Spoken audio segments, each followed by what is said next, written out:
we talk to activists on both sides of this searing debate, starting with the national spokesperson for the NRA, Dana Loesch. Welcome back to This Week, Dana. Let's begin with President Trump right there. You say he says the NRA is ready to do things. He wants to raise that minimum age. Will the NRA back that? Well, the NRA has made their position incredibly clear. The 5 million members of the NRA have made their position incredibly clear. And I do want to caution people. Well, I do want to caution people because I know that people are trying to find daylight between President Trump and 5 million law-abiding gun owners and law-abiding gun owners all across the United States.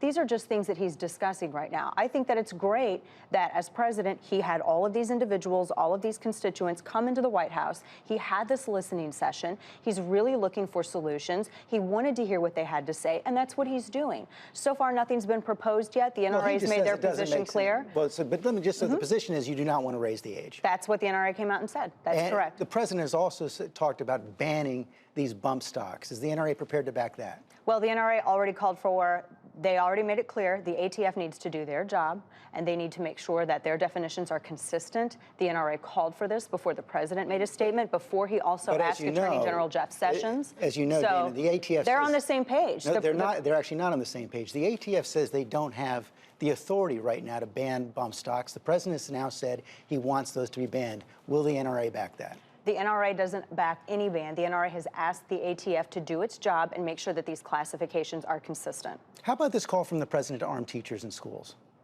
I think that if a school and if parents and teachers voluntarily choose to be armed, I think that's something that schools are going to have to come up with and determine for themselves.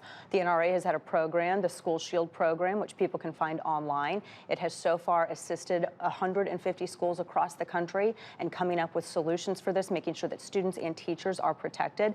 And as Wayne LaPierre said, as I have said before as well, George, the NRA has tons of resources that are at schools and teachers and parents' disposal on this issue. But I know you want armed security in schools. Do you want teachers to be armed? As you've seen, a lot of teachers all across the country say that's not a job we want. If teachers voluntarily choose to, and if parents would like it, George, my kids go to a school where teachers voluntarily chose to get trained and carry firearms for their protection and the protection of the students. And this is something that, as parents of this school and educators in this community, everyone came together and determined that that was the best thing for that school. This is something that parents and educators are going to have to determine for their schools. But the NRA is clear with School Shield. We have tons of solutions. And if schools, George, if schools determine that maybe perhaps firearms, that's not the way that they want to go, the NRA has solutions for them on that too.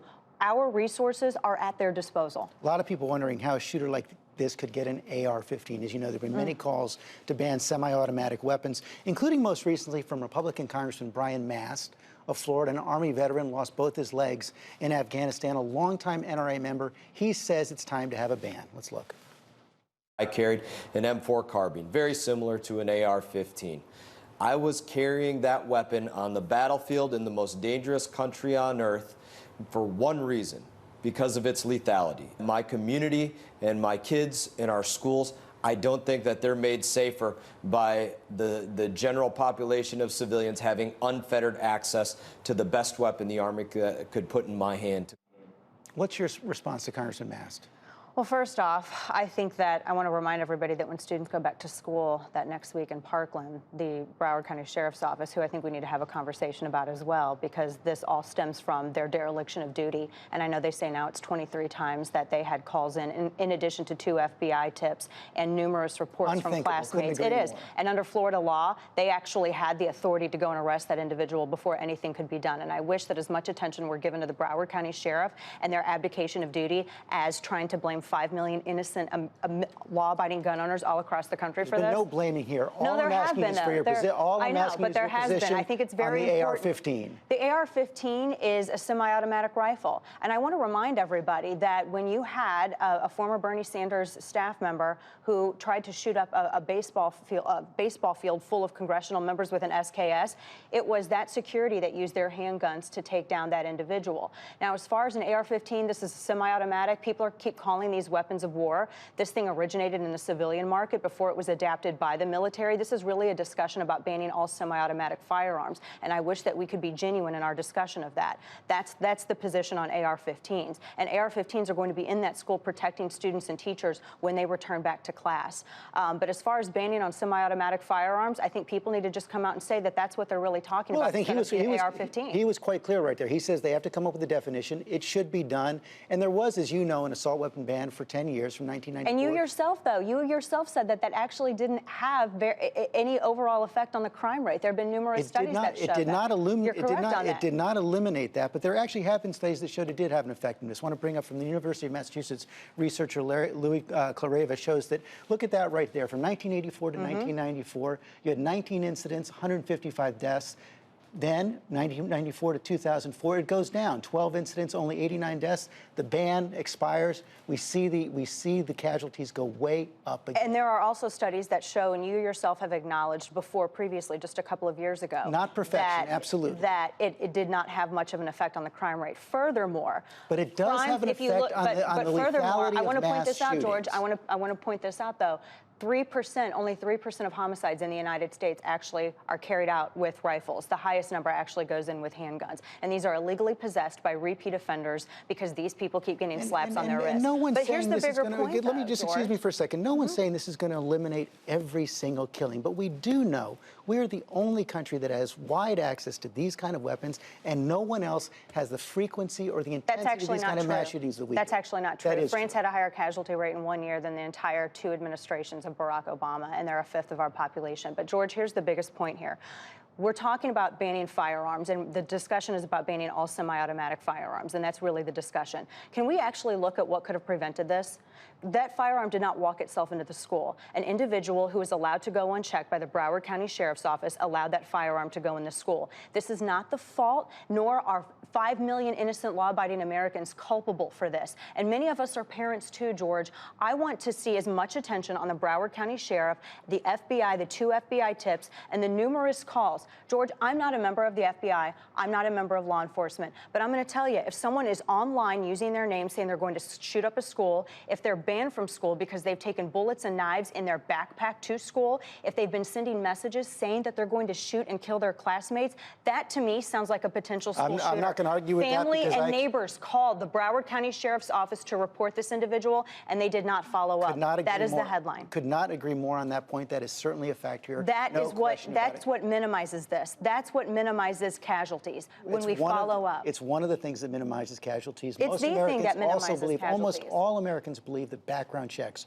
for all gun purchases make a huge difference. Recent poll from Quinnipiac, 97% of Americans support that. The NRA opposes it. You know, we've seen all these NRA members I just cited. Well, and I want to point out the question for that poll, by the way, was, do you support background checks if it prevents, those who are dangerous and terrorists, et cetera, from getting firearms? So you think they just don't work? I think everybody supports background checks, and I want to point out that it was the NRA that created the NICS system. Here's the problem, George. Do you realize that right now, and politicians could change this today, they could change it tomorrow. Did you know that right now 7 million prohibited possessors can walk into a gun store and legally purchase a firearm? People who have received due process, who through violent criminal behavior are illegally barred from purchasing and carrying firearms, people who have been adjudicated mentally unfit because they're a danger to themselves and others, they can right now go and buy a firearm, because as it stands right now, only 38 states are reporting less than 80% of these convictions to the NICS system. And Dana, That's huge. you know perfectly well the reason states aren't mandated to go through that system is because of a lawsuit the NRA filed. That's actually a grotesque misunderstanding. I'm sorry to say that of Prince versus the United States, that's what you're talking about. That case that you're specifically referring to, George, actually was a case where the federal government was trying to force states to implement and administer a federal program at the state level. However, that case that you're citing, the one that the NRA contributed an amicus brief to, says that that case did not do anything to stop states from reporting dangerous people who have been criminally convicted to the federal government. Dan, as you know, the NRA has consistently sought to defund the background check system, has fought against the background check system. But I just want to ask That's not true. We created the NICS system, and we're the ones for over 25 years who have been saying that these states need to report these dangerous people. I want to get 7 million people who are a danger to others. I want to prevent them from purchasing a firearm. Don't you? I want to prevent everybody. So are you going to have politicians on this program calling them? Will you support background checks for all gun purchases? We have background checks for firearm purchases. We have background checks. Not for every single one. Give me an example. It doesn't. There's no mandatory background checks for private sales or for gun shows. Well, most gun shows have background checks. Here's the thing, this is all federally regulated, and the penalties are terrifying and severe. There is no loophole. It is a criminal act if you are a prohibited possessor to acquire a firearm. We need to stop calling criminal acts loopholes. But to this point, are you going to have politicians on this program and demand that they have their states comply by reporting these prohibited possessors to the system? I think that is a great idea. Final question. President Trump said at the beginning that NRA is ready to do new things. Is there any new proposal you're willing to support now that you weren't supporting before? We have been supporting proposals to make sure that the system works. We've been calling for politicians to work with us and make sure that dangerous people who have received due process and should not be accessing firearms, we are all in agreement, George, this madman should have never been able to purchase this firearm, ever. If I could follow up on all of those red flags and prevented it, you bet I would. I'm a parent. I see my kids in every child. Parents make up the NRA membership. We see our kids in everybody. We don't ever want to see anything like this again. This is why we have been calling so loudly, George, to make sure that politicians step up. They could change this. Report these prohibited possessors into the system, number one. Number two, however schools and parents determine that they best want to keep their kids safe, the NRA is here to work with them. Our resources, I'll say it again, are at their disposal. School Shield program's a great start. Dana Loesch, thanks for your time this morning. Thank you, George. Hi, everyone. George Stephanopoulos here. Thanks for checking out the ABC News YouTube channel. If you'd like to get more videos, show highlights, and watch live event coverage, click on the right over here to subscribe to our channel. And don't forget to download the ABC News app for breaking news alerts. Thanks for watching.